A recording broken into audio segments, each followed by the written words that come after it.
Des American Staff pour rassurer les personnes en situation d'éloignement social. Cela peut paraître irréel et pourtant, la technique fonctionne à merveille. 1, 2, 3. Oh, c'est pas mal. Oui. Quand j'étais venu, je m'étais foutu j'ai des rigolades que j'avais fait. Quand je suis arrivé, j'ai dit c'est pas possible. Alors j'avais le cœur qui me... Je suis revenu. Votre pensée s'évade, on a envie de voir du monde, de discuter, de partager quelque chose. Tiens, ça c'est mon grand dépit parce que j'en m'ai enlevé le mien. Et alors là, je suis la plus heureuse quand il y a les chiens. Des personnes âgées en situation de handicap ou encore issues de la protection judiciaire de la jeunesse, tous se rassemblent autour de ces chiens pour recréer du lien.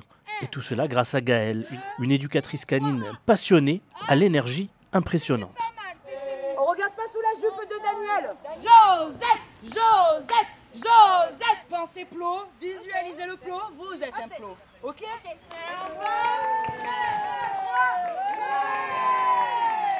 Oui, Gaëlle, il se plaît, tout ça. Il se plaît. Alors, elle a une énergie pas croyable. Nous avons une chose en commun, c'est la passion. Et là, ce qu'est la passion, ça fait surmonter les montagnes. Qu'elle continue. Mais moi, des fois, je me fatigue. Hein. Des fois, je m'épuise. Mais je suis quelqu'un d'extrêmement passionné. Tout ce que je fais, c'est avec mon cœur. Je ne le fais pas avec des arrière-pensées ou avec un vice quelconque. Nous, ici, en fait, notre but ultime, c'est de déconstruire tous les préjugés, sachant que je travaille avec des chiens dits potentiellement dangereux qui sont des chiens de deuxième catégorie.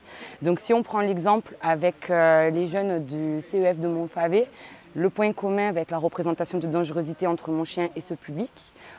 Entre les personnes en situation de handicap, mon chien, son handicap, c'est d'être mes chiens de catégorie en France.